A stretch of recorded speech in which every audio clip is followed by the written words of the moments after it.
It was a disappointing weekend for the New York Islanders. They lose to Buffalo on Saturday and Carolina on Sunday. We'll tell you the common threads between these two games. Some good news down on the farm as Aatu Raty makes his debut, and a great alumni weekend for the Islanders. All that and more coming up on this episode of the Locked On Islanders podcast. Your Locked On Islanders, your daily podcast on the New York Islanders. Part of the Locked On Podcast Network, your team every day.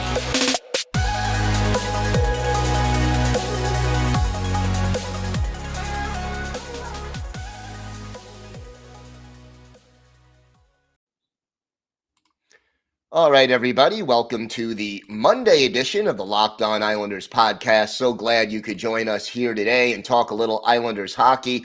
Thank you for making Locked On Islanders your first listen every day. We are free and available on all platforms. And today's episode is brought to you by BetOnline.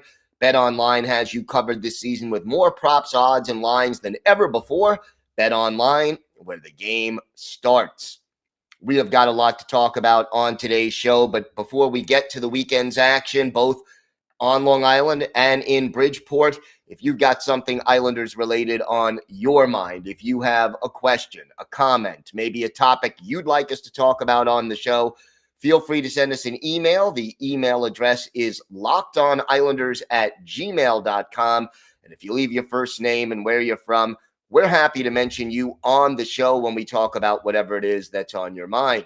You could also follow the show on Twitter at Locked On Isles, and you could follow me, Gil Martin, on Twitter at Ice Wars, NYR VSNYI. We'll keep you up to date on all the latest Islanders news, notes, and happenings, and I am live tweeting during nearly every Islanders home and road game. So join me for some instant insight and analysis, and it's always great to interact with fans, both during games and really any time. So feel free to contact me either by email or by Twitter, whatever works best for you. And look, only 3 games left on the schedule now, 2 of them against the Washington Capitals, 1 against the two-time defending Stanley Cup champion Tampa Bay Lightning. So that's what lies ahead. And then unfortunately, what is going to be a longer than we would have liked off season for the Islanders. But don't worry, we've got you covered throughout the off season. We will give you analysis of every player who played for the Islanders this year, what their season was like, where they're fitting in, if at all, in the future. Talk about the draft, free agency, any potential trade rumors. We are going to cover this offseason for you here on Locked On Islanders from top to bottom. And again, we have new shows breaking every Monday through Friday until further notice. So make sure you stay with us for the best offseason coverage possible, and of course for the last 3 games as well. Islanders losing 5-2 to the Carolina Hurricane on Sunday, losing to Buffalo on Saturday. Better effort on Sunday, but I think the common denominator between these 2 games, more than anything, is that this is a tired New York Islanders team. And look, the Islanders, because of COVID and the number of games that were postponed and had to be made up, they had more games down the stretch than any other team in the NHL. And I think, they had a little run. They put together a nice time in January, February into March where they were gaining ground. They went from 8th place to all the way to 5th in the division. But once it stalled out and they realized they weren't going to make the playoffs, I think the fatigue factor of playing 3 games in 4 nights, 5 games in 7 nights or 8 nights, and doing that realistically, certainly since the Olympic break, maybe even more, earlier than that, really took its toll. And when your hockey team is tired, when there is fatigue, you have got a real problem in that you're a step slow, you're chasing the puck, you don't possess the puck as much, and that will lead you to take realistically some lazy penalties. And you don't want to do that. So you take the lazy penalties. That gives the other team power play chances. And you have trouble clearing the zone. The one common denominator that we saw in the two games that is very un-Islanders-like is the number of defensive breakdowns that this team had, where the other team just absolutely had every chance to go into the Islanders zone with speed, go into the Islanders zone and get rebounds, have a lot of time and space to shoot the puck. Even when it wasn't a power play, it almost seemed like a power play for the Sabres and the Hurricanes because the Islanders just weren't covering. And, I look back at some of the goals. Sunday, Noah Dobson made some bad plays. He was a -4. Zdeno Chara was a -2. But no one was immune as far as the way they played defense, where, both defensemen, Dobson and Chara, on one play, neither one of them stayed in front of the net. That is a recipe for disaster. And the result was Max Domi got what proved to be the game-winning goal little more than 5.5 minutes into the third period because he was just all alone. And overall, 2 power play goals against, 2 empty net goals against. It was a close game. And the Islanders, after falling behind early, managed to tie it 2-2. They showed a little moxie. They showed a little, a little spirit, but they couldn't continue it through the third period. And the result is the loss. And again, Nelson, Bailey, and Lee as a line, all -3 in this game.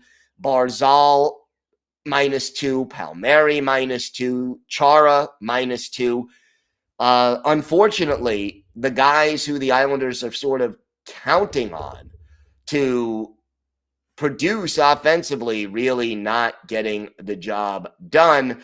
And that's disappointing. Look, Lee, -3, no shots on goal. That's not going to get the job done. Palmieri had 1 shot on goal. Bailey had 1 shot on goal.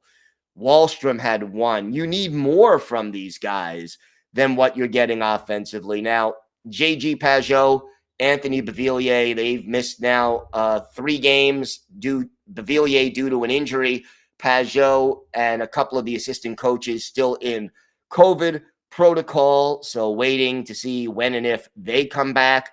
Otto Koivula in the lineup, Oliver Wahlstrom and Kiefer Bellows in the lineup. And, Bellows had an assist. He played pretty well. But overall, this team just sort of running out of energy.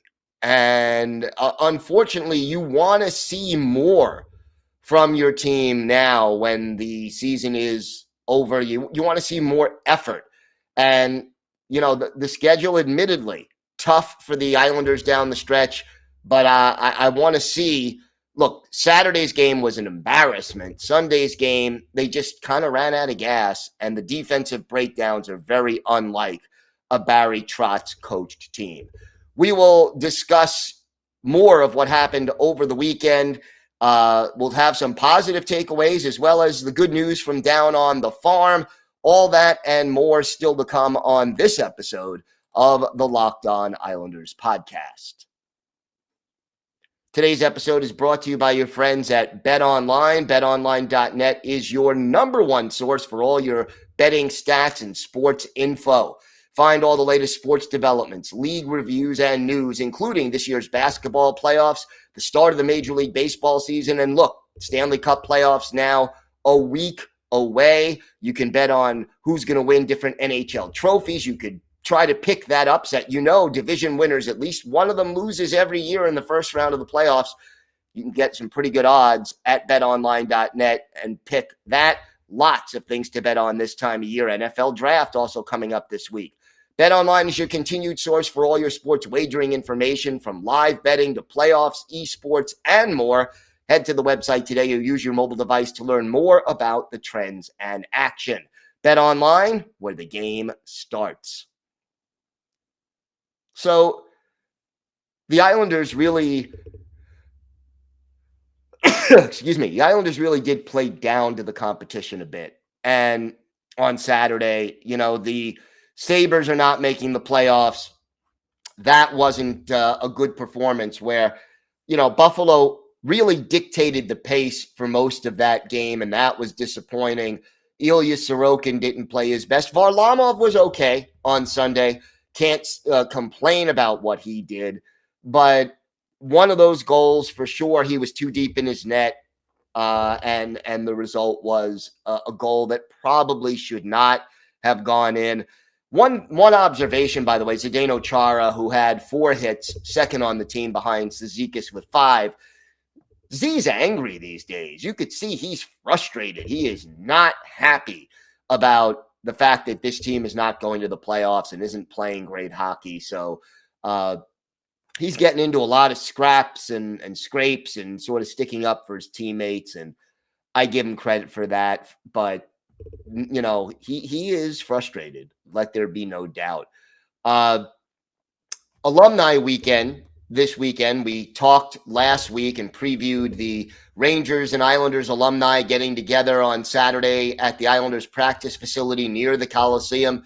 Islanders ended up winning that one in a shootout 9-8. It was exciting, and for everyone who attended, a great experience to get up close and talk to some of the Islanders alumni and Brian Trottier coaching the Islanders alumni and a lot of the players out there and doing their thing. And always great to see them get together. And hey, beating the Rangers alumni in that charity exhibition, just a little sweeter, even among alumni, it's a sweet thing.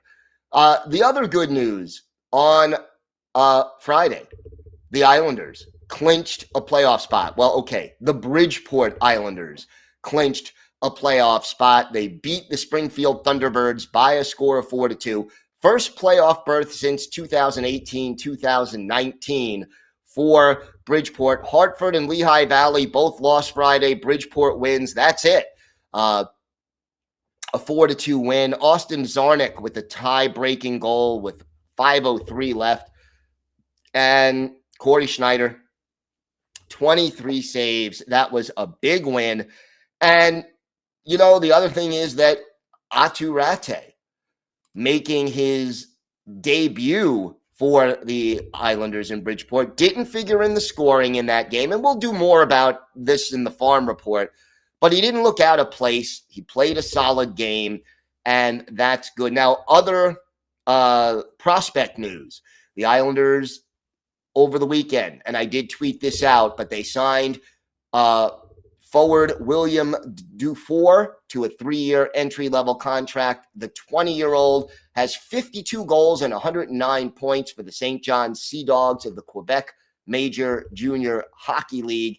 That beats Jonathan Huberdeau's previous record of 105 points in a season. He has 12 game-winning goals, 17 power play goals, which ties him for the league lead, and is a plus 51, which is tied for third in the league. Now, Dufour was a 5th-round pick back in 2020 by the Islanders. He played in the Under-17 Junior Hockey Challenge back in 2018, and now he has become professional, will be with the Islanders for the next 3 years, and that is good news. And look, this Islander team needs scoring. I don't know that Dufour is ready for 2022-2023. Probably a year or two more after that before he joins the NHL if he continues his development. But again, here is a guy in juniors who has been an excellent, excellent goal scorer. And to see him out there, a very, very encouraging sign, to say the least. And hopefully this is a guy who the Islanders can really rely on to give them some much needed goal scoring. Again, a couple of years, 2-3 years down the road, but good to have a 5th-round pick be that explosive in juniors. But here's the key. Being able to score in juniors is one thing. You go up a level when you go to Bridgeport or the AHL. You go up another level when you go to the NHL. The game is faster. You have less time and less space, and the goalies are that much better. So, yeah, scoring 50 goals and 100 points in juniors is encouraging, and it's great. It doesn't guarantee that you'll be able to do it in the NHL, but scouts kind of liking what Dufour can do, and hopefully we will see more of what this kid can do in the near future, and that is exciting. As for the game against Buffalo, again, just disappointing. Buffalo carried the tone of that game. They really controlled the way things worked on the ice for most of the game, controlled the tempo, and that's disappointing when you're up against a team that is also not going to make the playoffs. So now the Islanders on the season, 35, 34, and 10. They still need 2 points in their last 3 games to guarantee an NHL 500 season, 3 points to guarantee a winning season. And worst yet, they have lost 5 games in a row. That's not the way you want to finish. Look, you're not making the playoffs. The pressure is off. There should be a little more, we have nothing to lose, let's go out there and do something kind of attitude, rather than what we're seeing, which is more of a let's get this over with kind of attitude. And I think that is the most disappointing thing. So let's see. Well, thanks again for making Locked On Islanders your first listen every day. Now for your next listen, check out the Locked On Now podcast. Gives you nightly recaps of every NHL game with analysis from our local experts, including me, whenever there's an Islander game Sunday through Thursday.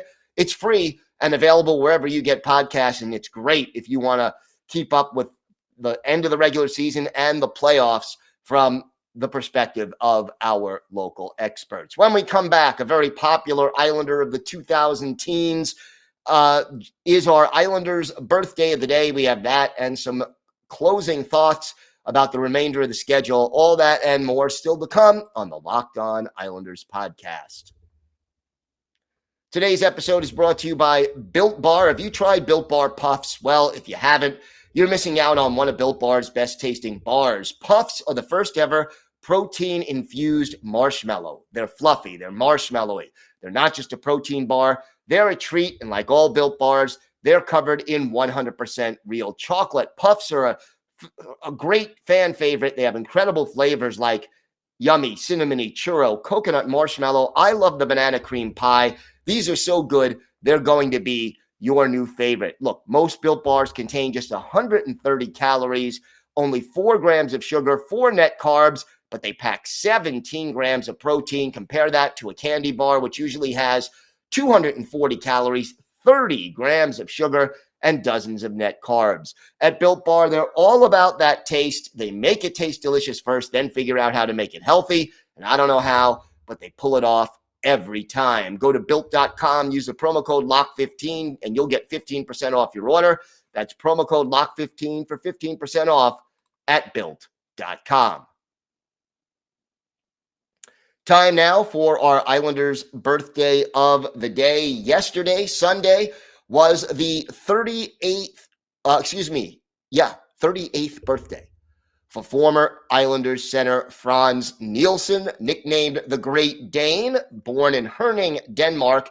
Islanders drafted him in the 3rd round of the 2002 NHL draft, and after playing in the Swedish Elite League, he made his NHL debut in 2006-2007 with the Islanders, stayed with the Isles through the 2015-2016 season, had a pair of 20-goal campaigns, including a career-high 25 goals and 58 points in 2013-2014. Nielsen was one of those guys who could do a little bit of everything. He was good on faceoffs. He could kill penalties. He could play point on the power play.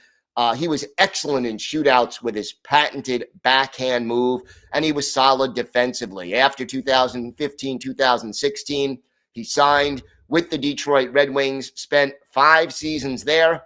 This year, by the way, he is playing in Germany for the Berlin Polar Bears, where he has 27 points in 33 games. So he's still playing professional hockey in Europe. His last NHL season last year, where he had 1 goal and 6 points in 29 games with a bad Red Wings team. Nielsen, for his career, 925 NHL games. He would need one more complete season to get that magic 1,000. 167 goals, 473 points, and only 166 penalty minutes. He played a full 82-game season for the Islanders in 2011, 2012, had 6 penalty minutes, had only 8 penalty minutes in 80 games in 2013, 2014. Add 24 playoff games, 4 goals, 10 points there, with all of those playoff matchups coming in an Islanders uniform. We're going to look back at one of Franz's better games with the Isles, a home game on October 25th, 2014, the Nassau Coliseum. The Dallas Stars, the visiting team.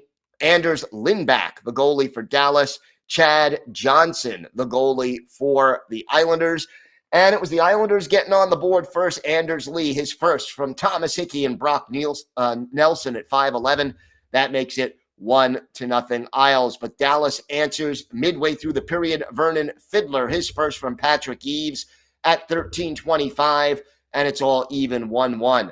Islanders then shorthanded. Thomas Hickey in the box for interference, and Nikolai Kulemin gets a shorthanded unassisted goal, his first at 18:42. 2-1 Islanders after the first period. In the second, Brock Nelson makes it 3-1 Islanders. His fifth from Ryan Strome and Calvin DeHaan at 1:25. Tyler Seguin answers for Dallas. His sixth from Jason Spezza and Jamie Benn. And then Jason Spezza, a power play goal for him with Casey Cizikas in the box. Alex Goligoski and Tyler Seguin with the assists. That makes it a 3-3 game. And then Dallas takes the lead later in the period. Antoine Roussel, his third from Goligoski and Ryan Garbutt.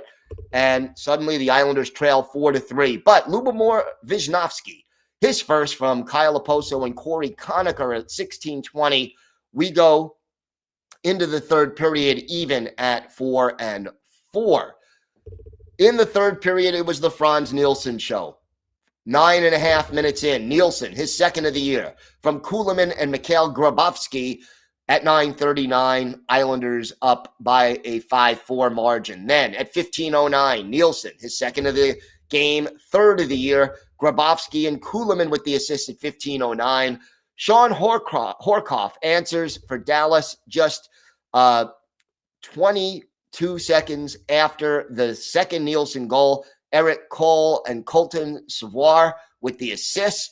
But as time expires, Nielsen an empty net, unassisted goal at 19:59.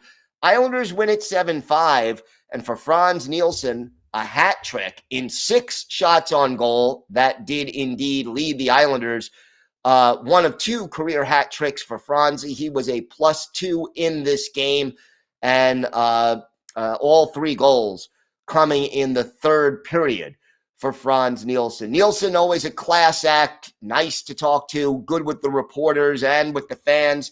And I love watching him on shootouts because he always had that patented backhand move where he would get the goalie to commit, they go down, he lifts it up, backhand over the sprawling goalie.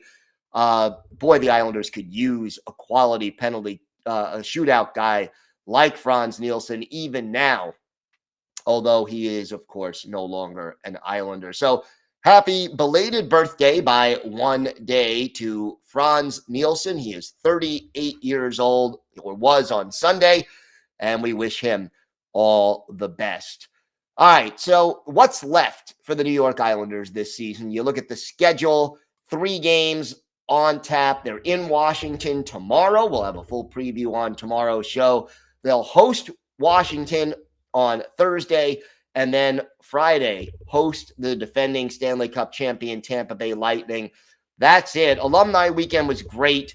All the alumni there, and Howie Rose, Jiggs McDonald, both in the booth for the broadcast on Sunday afternoon. And great to see Brian Trottier and Bob Nystrom and so many of the old Islanders at this event. And, that's what you want to see, that the alumni are being well represented and respected and get to interact with the fans. That's the kind of thing you want to see. It wasn't always present over the last decade and a half. And it's great to see ownership and the alumni getting on the same foot. Who wins on that? The alumni and the fans. And that's really what you want to see. So hopefully we get to see more of that in the future. That's going to do it for this episode of the Locked On Islanders podcast. Thanks again for making Locked On Islanders your first listen. Now make your next listen Locked On NHL. We have a variety of hosts bringing you the top news from around the league throughout the week, Monday through Friday. I host the Monday show. I co-host the Friday show, so check that out. Locked On NHL, available wherever you get podcasts, and that includes YouTube. Have a great day, everybody. Stay safe. We will be back tomorrow with a full preview of the first game against the Capitals and a lot more. Have a great day, everyone. Stay safe. And of course, let's go Islanders.